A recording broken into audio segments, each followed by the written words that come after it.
Hello दोस्तों, स्वागत है आपका युवा पीढ़ी क्लासेस के यूट्यूब चैनल पर। और हमारी चल रही सीरीज सर्वोत्तम सीरी के 1.1 बैच में।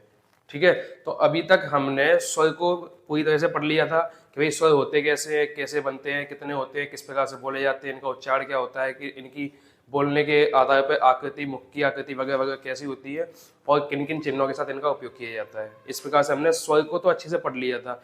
अब बात करते हैं व्यंजन की। तो आज से हम व्यंजन को पढ़ेंगे। इस क्लास में हम पढ़ने वाले हैं व्यंजन। व्यंजन क्या होते हैं, कैसे बनते हैं, मूल रूप क्या होता है, कितने होते हैं, किस किस प्रकार से बोले जा सकते हैं, कौन कौन से प्रकार के व्यंजन क्या होते हैं। ठीक है, तो अब हम देखते हैं व्यंजन। आज हमारा क्या होगा, आज हम सीखेंगे व्यंजन। आज हम व्यंजन सीखने वाले हैं। व्यंजन, व्यंजन को जब देखा जाए तो ये दो शब्दों से मिलकर बनता है, विधन अंजन। इसका मीनिंग होता है साथ धन, इसका मीनिंग होता है साथ जोड़ना। वी का अर्थ होता है साथ, अंजन का अर्थ होता है जोड़ना। और ये यड़ संधि से अलग अलग होते हैं। विधन अंजन, विधन अंजन ये यड़ संधि में बनते हैं। तो अब व्यंजन का अर्थ होता है साथ जोड़ना। साथ जोड़ना समझ में आ गया कि हाँ भाई व्यंजन का अर्थ होता है साथ जोड़ना। क्या साथ जोड़ना है वो हम आगे देखते हैं, क्या साथ जोड़ना है। तो व्यंजन में साथ जोड़ने वाली बातें होती हैं। साथ क्या जोड़ा जाएगा, तो भाई किसी भी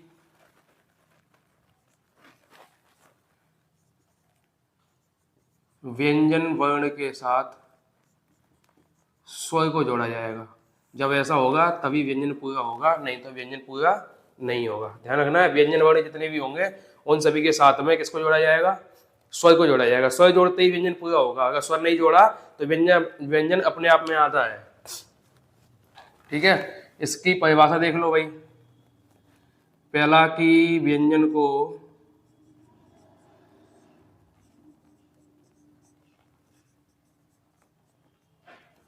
स्वतंत्रता पूर्वक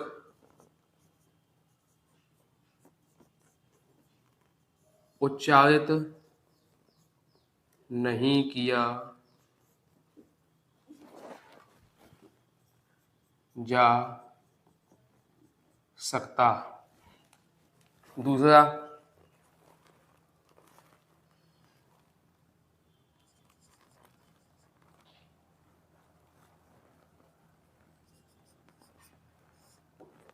व्यंजन को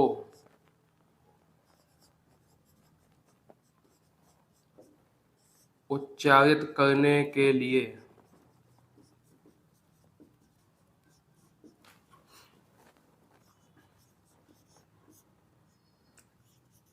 स्वर की सहायता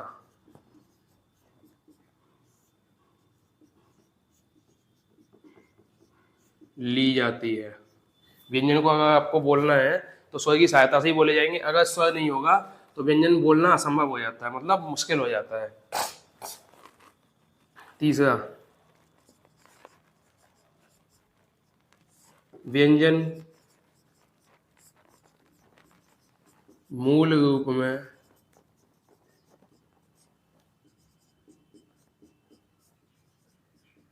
आधे होते हैं। व्यंजन में व्यंजन के नीचे हलंत, बोले तो ऐसा वाला चिन्ह, ऐसा संकेत चिन्ह होता है। हलंत, व्यंजन के नीचे हलंत लगाकर इनका मूल रूप या आधा रूप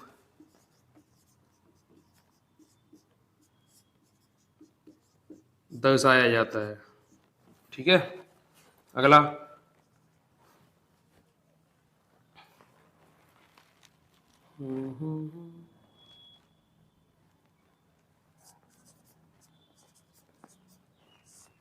व्यंजन को स्वर से पहले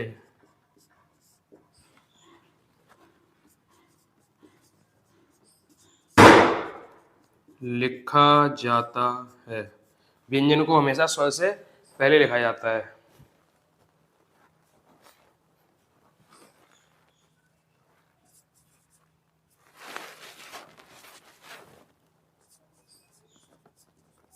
व्यंजन को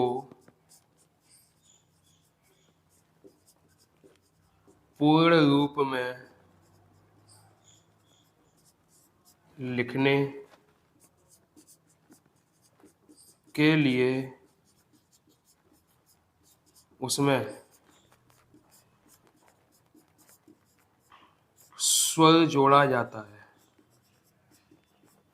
व्यंजन को पूर्ण रूप में लिखने के लिए उसमें क्या जोड़ा जाएगा? स्वर। तो देखो भैया आपके पास परिभाषा है, जो आपकी मेन परिभाषा होगी ना, जिसको आपको एग्जाम के लिए याद करना है, वो ये होगी।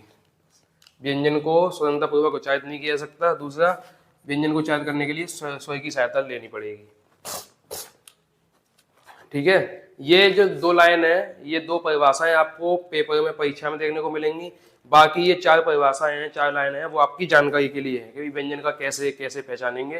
तो समझो, व्यंजन को स्वतंत्रता पूर्वक उच्चारित नहीं किया जा सकता, मतलब ये हुआ जैसे हम स्वर को बोल देते हैं ना, सीधा सीधा अ आ इ उ ए ऐ ओ अंगा, ये स्वर बोल दिए। लेकिन इसी प्रकार से हम व्यंजन नहीं बोल सकते, एक व्यंजन अपने आप में आधा होता है। दूसरा, व्यंजन को उच्चारित करने के लिए स्वर की सहायता ली जाती है। जब भी व्यंजन को बोला जाएगा तो उसमें स्वर को जोड़ा जाएगा, जैसे लास्ट वाली लाइन बताती है। व्यंजन को पूर्ण रूप में लिखने के लिए या मान लो बोलने के लिए स्वर की सहायता तो लेनी पड़ेगी। अब वो कैसे, थोड़ा आगे मैं समझाऊंगा।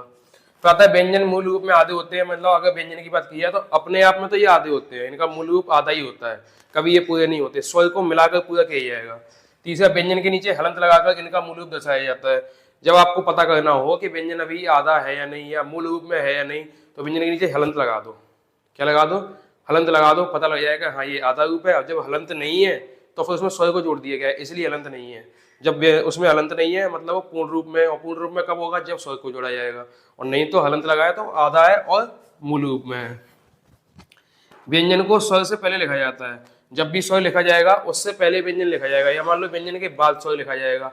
ऐसा नहीं होगा पहले स्वर लिख दिया फिर व्यंजन लिख दिया। अगर पहले स्वर लिखा जाएगा बाद में व्यंजन, तो दोनों की मात्राएं नहीं बना पाएंगे हम, इसलिए पहले व्यंजन लिखा जाएगा फिर व्यंजन के बाद स्वर लिखा जाएगा, तो मात्राएं भी सटीक बन जाती हैं। फिर लगा व्यंजन को पूर्ण रूप में लिखने के लिए उसमें स्वर जोड़ा जाता है। जब भी व्यंजन को पूर्ण रूप में लिखना हो उसमें स्वर जोड़ दो, पूर्ण रूप में आ जाएगा। ठीक है, उदाहरण चाहिए था, ये देख लो यहाँ। जैसे मान लो का बनाया, का, तो ये वाला का अपने आप में पूर्ण रूप में है। क्यों है? क्योंकि इसके नीचे हलंत नहीं है। इसका मूल रूप क्या होगा?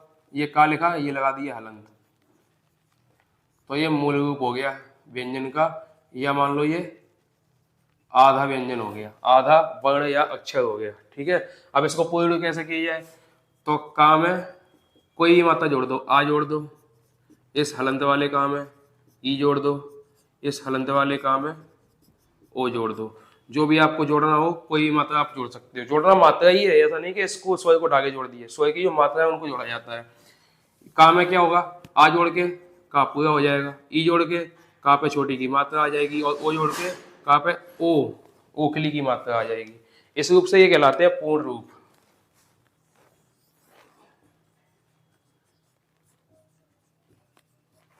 ये कहलाएंगे पूर्ण रूप। देखो अब देख लो, अब ये व्यंजन स्वतंत्रता पूर्वक उच्चारण नहीं कर सकते। कैसे? देखो इसको बोल के देखो क्या बोलोगे।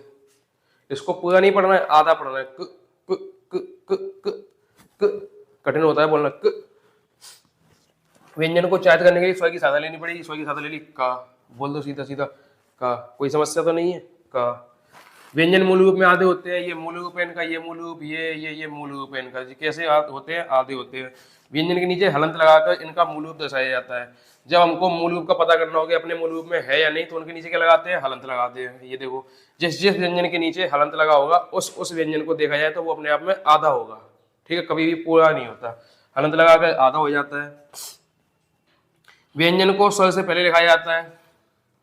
ये देखो, ये व्यंजन, ये स्वर, और व्यंजन को स्वर से पहले लिखा जाएगा। जैसे ये देखो यहाँ पर ये व्यंजन का, इसके बाद स्वर लिखा गया है, तो स्वर से पहले लिखा गया। ऐसे ही यहाँ पर ये जो मात्रा है ना, देखने में इधर लग रही है, लेकिन एक्चुअल में तो ये ई की मात्रा होती है जिसका रूप ऐसा होता है कि इस साइड से घुमा के लगाओ, लेकिन है तो ये का के बाद ही, इसलिए यहाँ भी ऐसा ही होगा।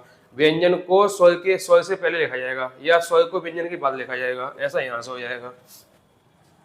व्यंजन को पूर्ण रूप में लिखने के लिए उसमें स्वर जोड़ा जाता है। व्यंजन को कोई व्यंजन हो, इन जैसे ये का ये आधे आधे हैं, अब इस व्यंजन में पूर्ण रूप लिखने के लिए क्या किया जाएगा, स्वर जोड़ा जाएगा। देखो ये स्वर जोड़ दिए, तो जब इनमें स्वर जोड़ दिए जाते हैं तब ये पूर्ण रूप में आते हैं, अगर स्वर नहीं है तो ये पूर्ण रूप में नहीं है। इस प्रकार से हम समझ जाते हैं कि अभी व्यंजन की परिभाषा क्या है और कैसे हम इनको समझ सकते हैं।